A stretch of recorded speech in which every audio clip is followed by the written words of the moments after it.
Solve the pair of linear equations x minus y plus 1 is equals to 0, 3x plus 2y minus 12 is equals to 0 graphically. Given lines రాసేసాం. ఇచ్చిన lines ని మనము graphically solve చేయాలి. Graphically solve చేయాలంటే ఈ lines కి మనము boxes వేసి values కనుక్కొని దాన్ని గ్రాఫ్ మీద వేసి సాల్వ్ చేస్తాం. సో ఒక్కొక్క లైన్ కి డ్రా చేద్దాం. x minus y plus 1 is equals to 0. So దీనికి వాల్యూస్ తీసుకోవాలి మనము. ఫస్ట్ దాంట్లో x, నెక్స్ట్ దాంట్లో y is equals to ఏమొస్తుంది దీని నుంచి x plus 1 అవుతుంది. ఏ వాల్యూ ఎలా తీసుకోవాలంటే వాల్యూస్ నేను ఇప్పుడు చెప్తాను రెండు వాల్యూస్ అవి ప్రతి లైన్కి అప్లికబుల్ అవుతాయి. అవి ఏమంటే ఫస్ట్ దాంట్లో x0 తీసుకోండి, నెక్స్ట్ దాంట్లో y0 తీసుకోండి. ఇప్పుడు దీని నుంచి 2 కోఆర్డినేట్స్ వస్తాయి, దాని నుంచి మీరు లైన్ ఈజీగా డ్రా చేసేస్తారు. ఓకే, x0 తీసుకుంటే y వాల్యూ ఏమొస్తుంది 1 వస్తుంది. సిమిలర్లీ y0 తీసుకుంటే x వాల్యూ -1 అవుతుంది. సో 0, 1, -1, 0 ఈ కోఆర్డినేట్స్. సిమిలర్లీ సెకండ్ లైన్కి 3x plus 2y minus 12 is equals to 0. దీన్ని కూడా సిమిలర్గా బాక్స్ వేసుకొని వాల్యూస్ కనుక్కోవాలి.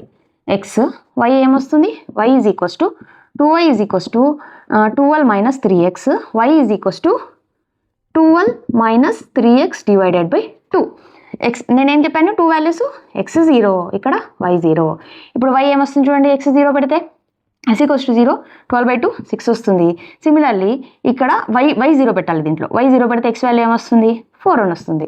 ఇప్పుడు 0, 6, 4, 0 ఇవి రెండు వచ్చి మనం గ్రాఫ్ మీద డ్రా చేయాలి. గ్రాఫ్ తీసుకునే స్కేల్ ఎలా ఉండాలంటే మనకు వచ్చిన వాల్యూస్ మనము ఇంక్లూడ్ చేసేటట్టు తీసుకోవాలి. సారీ, ఇది x, ఇది y, ఇది y డాష్ 0. నేను 1 తీసుకుంటున్నాను.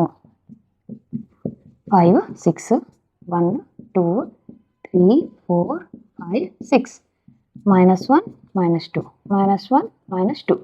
ఇప్పుడు x0 y1, x0 y1 ఇక్కడ ఒక పాయింట్, తర్వాత x -1 y వచ్చి 0.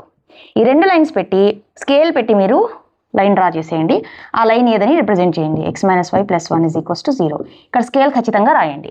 ఇప్పుడు నెక్స్ట్ లైన్కి ఏమి కోఆర్డినేట్స్ 0, 6, x0 y వచ్చి 6 ఇక్కడ ఒక పాయింట్, తర్వాత x4 y వచ్చి 0 ఇక్కడ ఒక పాయింట్. దీన్ని కూడా మీరు స్కేల్ యూస్ చేసి డ్రా చేయండి, మీరు కరెక్ట్గా వస్తాయి వాల్యూస్. ఈ లైన్ ఏమని రాయండి 3x + 2y - 12 = 0. ఇప్పుడు ఈ 2 లైన్స్ ఎక్కడైతే ఇంటర్సెక్ట్ చేసుకుంటాయో అదే మన సొల్యూషన్. x వాల్యూ అనుకోవాలంటే ఆ పాయింట్ నుంచి x యాక్సిస్ వైపుకు రండి. ఇది ఎక్కడైతే వస్తుందో అది x వాల్యూ. మన పాయింట్ నుంచి y యాక్సిస్ వైపుకు రండి. ఎక్కడైతే అది ఇంటర్సెక్ట్ అవుతుందో ఎక్కడికైతే వస్తుందో ఆ value y value. So x = 2, y = 3. ఇంతే, సింపుల్. ఈ 2 వాల్యూస్ ఖచ్చితంగా తీసుకోండి, మీరు ఈజీగా సాల్వ్ చేయగలుగుతారు. ఇన్ డీటెయిల్ వీడియో కోసం నా యూట్యూబ్ ఛానల్ని విజిట్ చేయండి. Thank you.